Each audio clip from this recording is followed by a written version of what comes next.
Ito po yung sa Time Ceramic po ito. Mm. Yan, ito po yung wall na nandito po sa may ilog. Mm. Ano pong ilog yan eh. Nag-giveaway po siya. Nandito po yung bahay niya. Yung bubong na lang po yung natira. Ano pa? Oh. Sir, nag-iisa lang ba siya dyan? Sila po ay family. Ang sa report po ay kasama niya po yung asawa niya, yung 64 years old, 65 years old. At saka po yung daughter nung anak ko na 14 years old. Sir, Habang yung- natutulog daw po.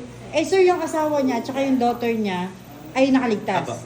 At siya yung nadala ng baha. Apo, yun pong 75 years old. 75 years old na nanay. Apo, nanay. Na hanggang sa ngayon ay nawawala.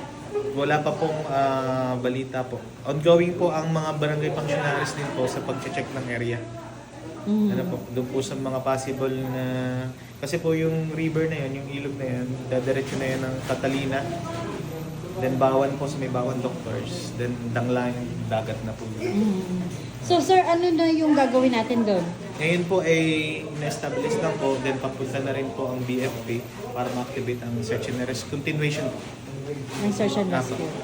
Nung umaga po kasi nag-contact na rin po ng search and rescue together with the barangay functionaries, konsihal, talog po.